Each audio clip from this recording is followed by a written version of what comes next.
Red Key. Hello, Red Key. Let's do a Red Key run. How's it going, folks? I'm doing okay this morning. Oh my god, this is a nightmare. I should not have done this. This is like the hardest room I've ever seen for floor 1. What the fuck? Yeah, I'm doing okay this morning. Feeling a bit tired. Tiny bit. It was weird. I was thinking yesterday about, like, you know, how much sleep I'm getting at the moment, and how much better the sleep is that I'm getting, but also how much tighter I feel. I don't know what the fuck's going on with it. It's a weird predicament we found ourselves in. I was thinking to myself last night, we're gonna get a little bit psychological here, but I was thinking to myself last night about what constitutes intelligence. You know what I mean? And by the way, this is a small side tangent, but I mean, if you ever need to have, like, if you ever need to get creative, take a shower, man. I mean, it's crazy how like 95% of my good ideas have come while taking a shower. It's kind of bizarre, but that's beside the point.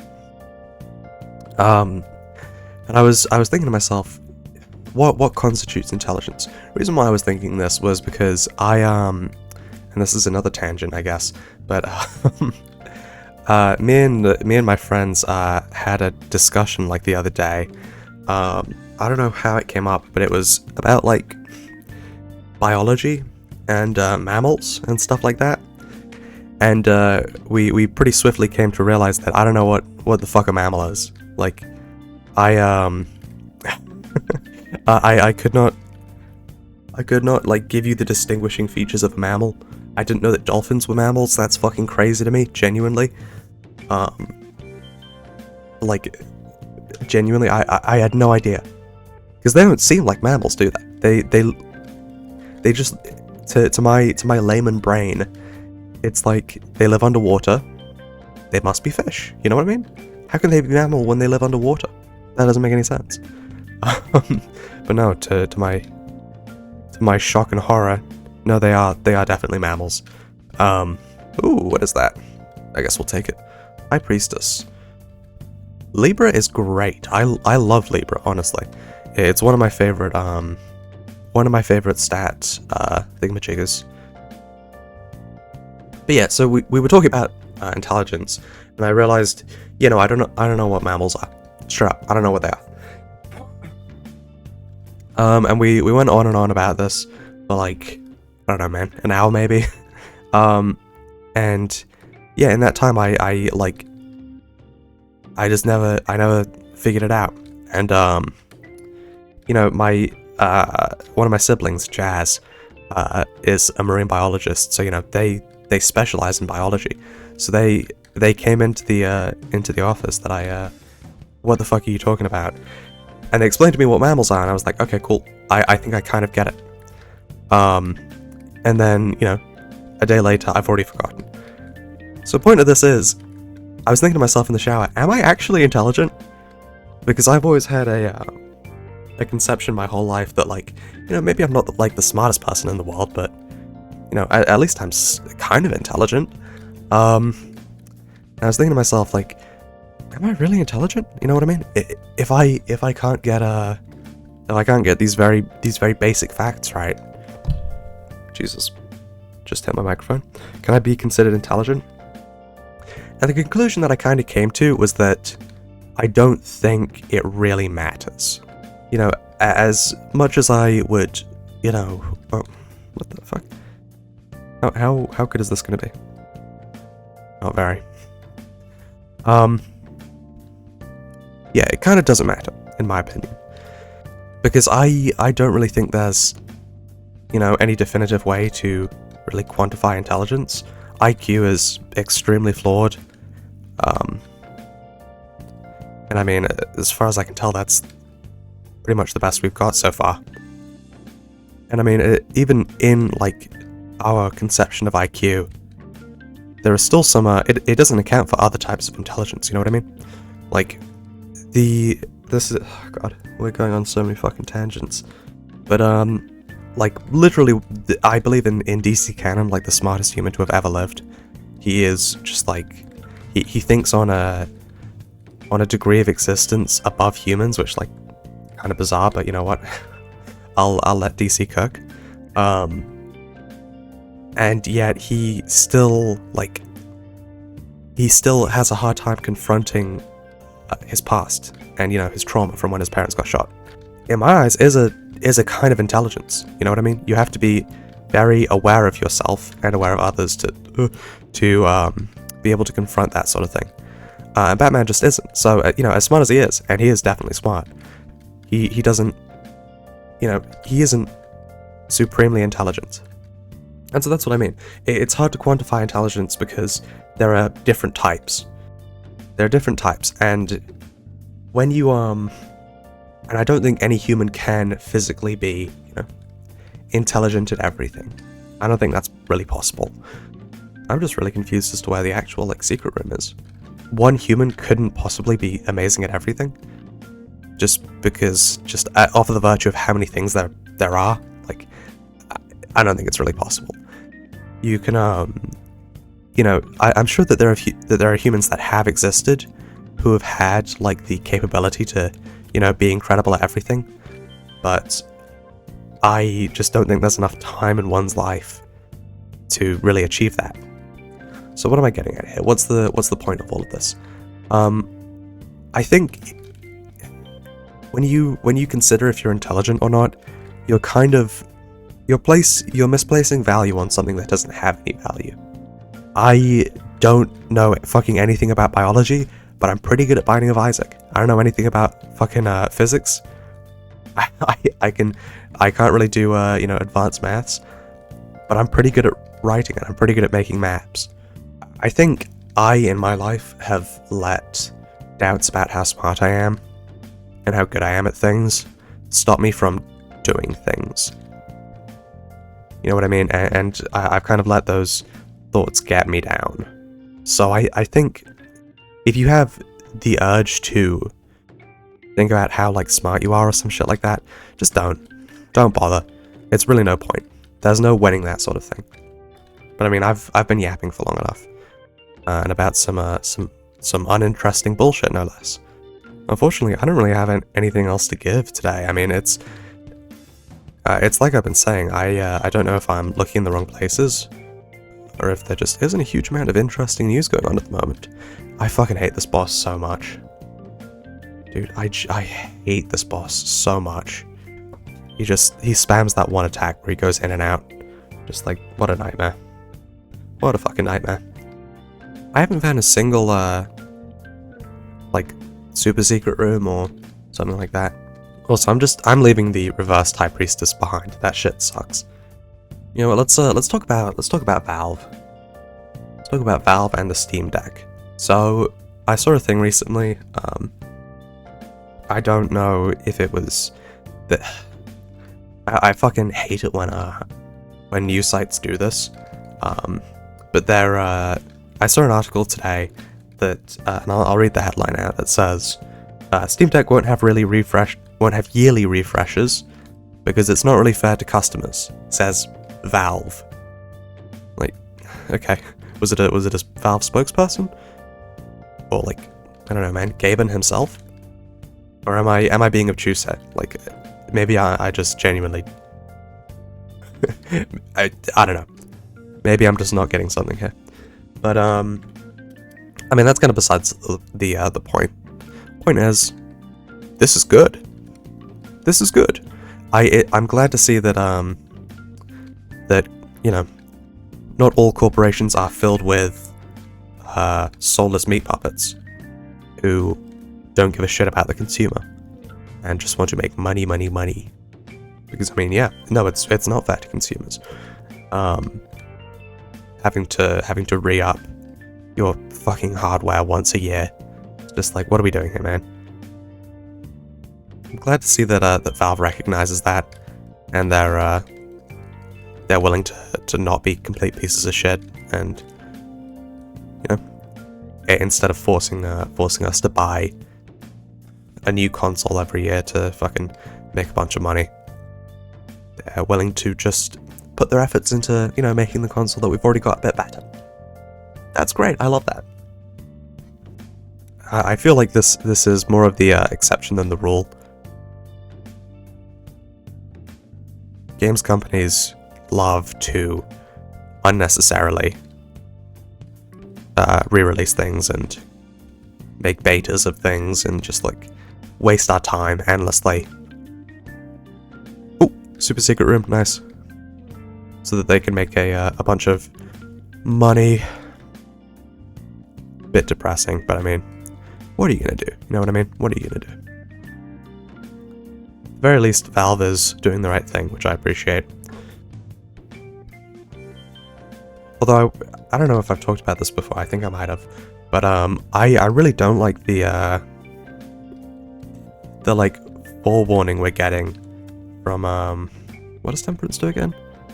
Does it eat 5 random pills? We'll take those. Oh. That kinda sucks. I mean, we'll take the lots of health, but... I don't like the kind of foreshadowing that's going on in terms of... I keep seeing videos of people being like, guys, remember, you don't own your Steam games. You own a license of them. You don't actually own them. You don't actually own them, guys. I hope that you remember that. It's like, okay, I already knew that, but like, it's making me nervous. It's making me nervous. It's making me feel like something's about to happen. It's like, what the fuck do you need to keep reminding me for? I already know that. It's like Valve's going, guys, it's gonna happen. It's gonna happen any minute now. I mean, there was... I don't remember what it was, like, enforcing, or what the actual lawsuit was about, but if I remember correctly, the EU was, like, suing Valve to try and either, like, get them to disclose that their customers don't own their games, or, like, maybe force them to stop selling games or some shit like that. I genuinely don't remember, but I mean, maybe that's why. Maybe I'm, like... Maybe that suit is about to finish or something like that. I don't know. Sorry about that. Even still, I do have faith that, like, if worst comes to worst and Valve has to, like, you know, fucking close down the platform or something, I am pretty confident that consumer protections would you know, I don't know, at least allow me to get, like, digital copies of my games or get my money back or some shit like that. Which, you know, it'd be a bit frustrating to lose, like, at this point, nearly a decade's worth of, you know, games that I've accumulated. But, hey man, honestly, I feel like I'm, kind of preparing for the worst when I really don't need to. Like, I don't think anything's gonna happen. Oh yeah, I just realized our Angel deal luck has been fucking terrible this run. I haven't realized because I've been yapping the entire time, but like, I mean, holy shit. We haven't gotten a single one. Oh my god, dude, I was telling my friends about this yesterday. It's not even that interesting, it fucking blew my mind. But I was playing some Baldur's Gate 3, and in Baldur's Gate 3, you know, if you want to do something, you need to pass a skill check. So you roll a d20, and then if you add the modifiers up, blah blah blah, and they add past the DC, then you get something, or something good happens. It's D&D, basic D&D. Anyway, so I was playing Baldur's Gate 3. And, I was trying to get one of my guys to steal something. I was trying to get Astarion to steal something. And he had a plus 11 to sleight of hand, and the DC was a 10. So, if you're doing the maths here, there's no way for me to fail that check, right? Because, you know, the DC's a 10, and the modifier that we have is above 10. So we will always roll above 10. Not quite. If you roll a natural 1, it doesn't matter what modifier you have, you automatically fail. So I rolled a natural 1 once. I don't know, okay. That's fine. That's a pain in the ass, but it's fine. Except it's a little bit crazier than that because I was rolling with advantage, which means you roll twice and you take the higher result. So I rolled a natural 1 twice, which is 1 in 400. So I went, okay. That's really annoying. But I mean, you know what? We'll survive. We'll keep going. I rolled it again, still with advantage. Got another natural 1. Twice. Which, at this point, is a 1 in 16,000. I go, okay. I'm getting annoyed now. But it's alright. I have plenty of time. I have nothing going on today. So I rolled it again. Another natural 1. Twice. I'm getting really annoyed at this point, because that is a 1 in 6.4 million. I roll for an 8th time, and I succeed. So, we ended up capping out at about 1 in 32 million. Because one of those rolls was also an L1. So I managed to succeed after ultimately getting down to a 1 in 32 million chance. Which, I mean, it's just like... And I was thinking to myself after it happened, like, that's the fucking craziest thing that's ever happened to me. But it's really not. It's really not. Like, 1 in a million things happen every fucking day, but you just never really take notice of it because, like, most of them don't really matter, or you're not able to calculate how unlucky or lucky you are. But I mean, with this one, the writing was on the wall. I knew how lucky I was. Or sorry, how unlucky I was. So I was like, wow, this is truly complete bullshit. I'm sure I've also like managed to get super lucky in that Baldur's Gate 3 game and just like haven't noticed because I feel like I don't take notice of good things as much as I do of bad things. When a good thing happens to me, I'm just like, oh sweet, nice, and I just move on. There go all of my nice hearts. But when something bad happens to me, it's a problem. I take notice of it. And I just like kind of focus on it a little bit. Sometimes I kind of wish I was a little bit more conspiratorial. It just seems like a lot of fun, to be honest.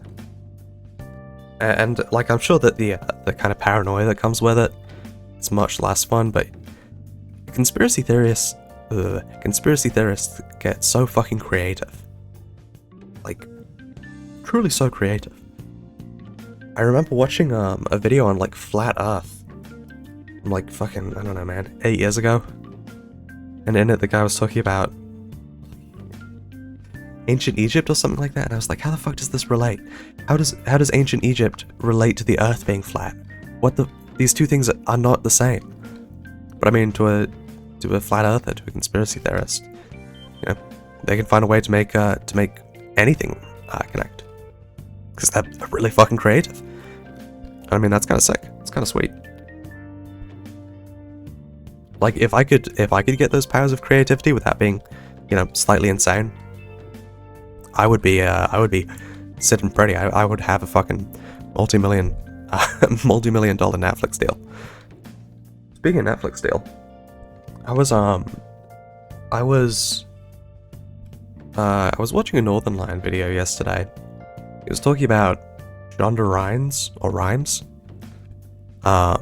who's the creator of Grey's Anatomy, and how she worked for ABC for like I believe like 10 years, and in that time produced and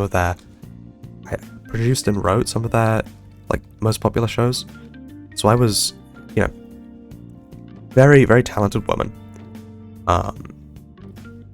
and the article was basically saying that she left ABC because of fucking Disney tickets. Like Disney owns ABC, so she was like, oh nice. So she was like, you know what, in my contract renegotiation, I'm gonna say, you know what, give me like some Disney tickets so I can go there with my family, which like maybe on the high end, maybe like $3,000 max for like a really expensive Disney trip. But apparently Disney was just not fucking having it. So they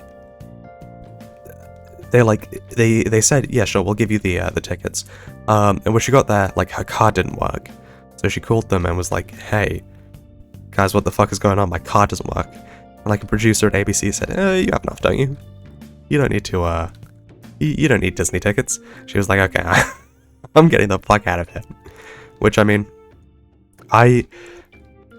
not to be mean here, but I mean, they were kind of right. Like, could you not have just... I mean, that's definitely a violation of her contract, but also, they're kind of right. Could you not have just, like, tanked it? You produced Grey's Anatomy. Just tank that shit. Yeah. You don't need to, like... You don't need, like, a fucking free pass to Disney World. You can just, like, do your thing.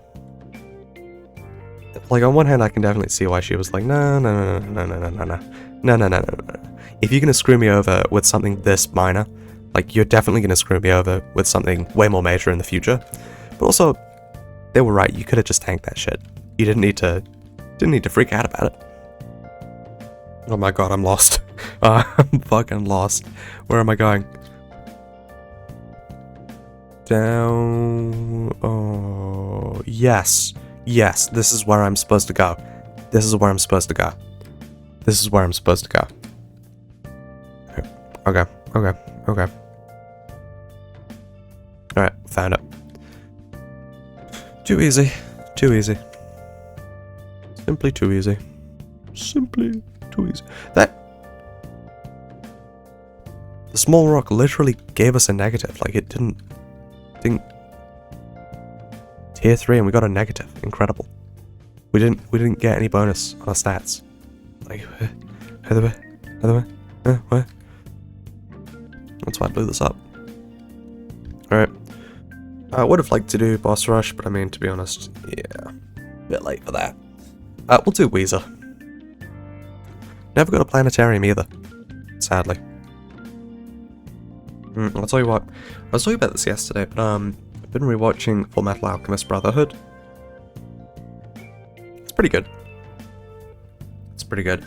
It does feel like child me loved this show maybe a little too much. Like, it's good, but it's like nothing...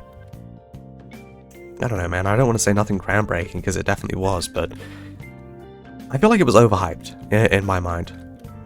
Because I was like, wow, this...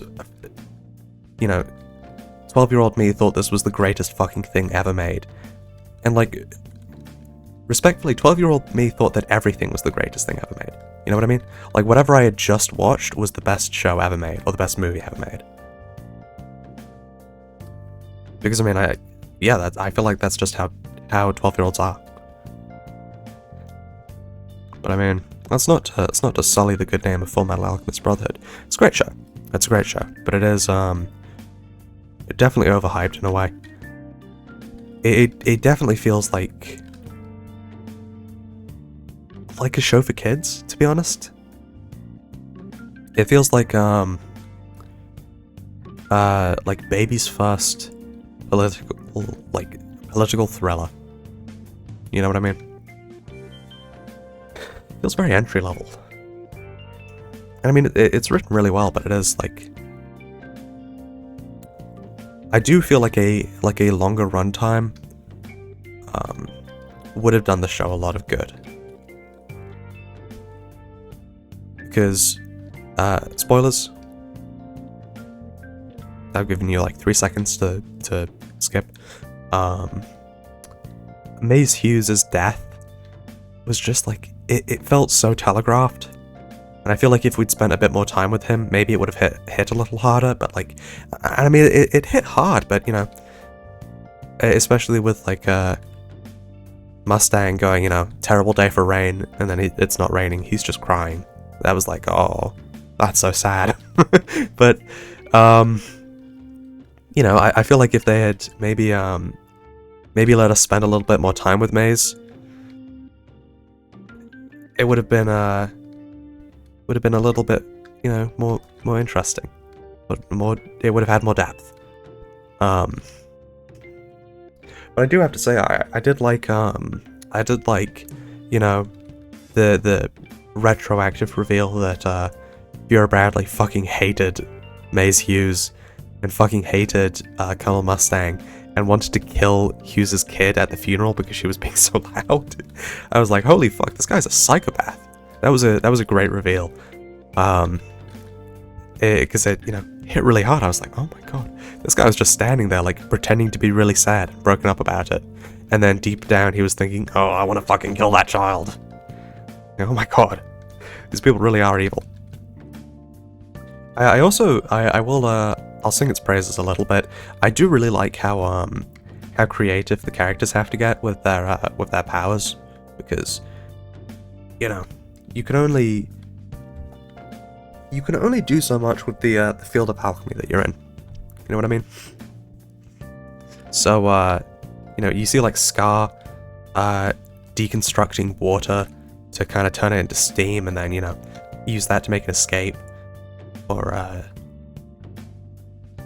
don't know, you see like Full Metal. Oh, you see like Full Metal deconstructing and reconstructing his body to like get access to the door or some shit. Like, I thought that was really smart. Thought that was really creative. But yeah, I mean, it's just, you can tell that the much like JoJo's, you can tell that the author read a lot of read a lot of Snapple caps. That he was very interested in like trivia and shit like that. I'm being facetious, but I mean, like, you can tell he's gonna. You can tell the author's smart. Is what I'm saying. You can tell the author's smart. That he paid a lot of attention to, you know, the story that he was writing, and was always trying to think like the characters. I feel like the best the best, you know, kind of power up moments of a story aren't when your character just like mysteriously gets a new power, like fucking, I don't know, man. And maybe this is unfair because I've never seen Dragon Ball, but like Goku just, you know, fucking getting a new form of Super Saiyan.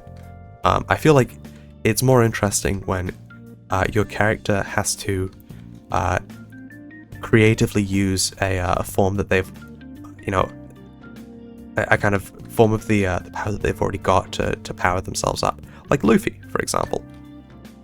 Gear Second is literally just him using the power of rubber to bounce, like, to bounce blood around his body to make him stronger. Gear Third, it's just blowing air into his bones to make his bones like fucking swell up. That's really cool. Gear Fourth, that one's like way more complicated, but I mean it's the same principle. And those were all really satisfying to me because I was just like, wow, he's not like, you know, he's not bullshitting us here. Luffy is just really smart. Which, I mean, if you've seen One Piece, you're like, not really, but, you know. In terms of being good at fights, yeah, Luffy's a genius.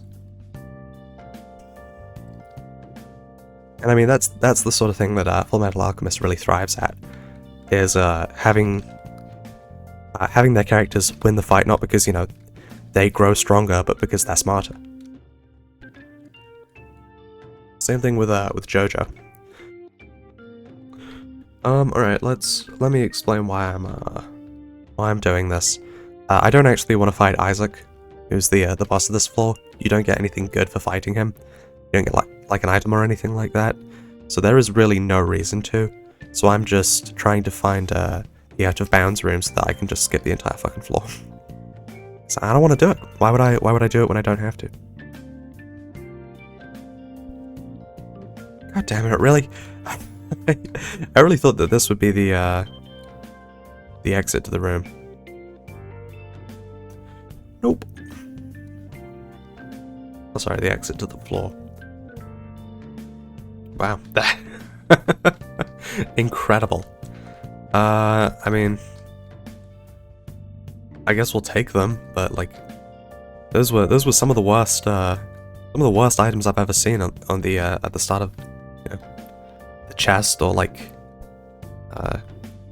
the other version of this floor. I don't know what it's called. How should I know, man? I fucking barely speak English. I'm getting fucked. I'm getting fucked.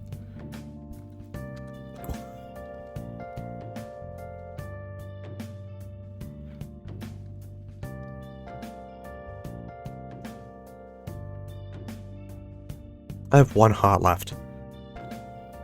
I am, embarrassing myself.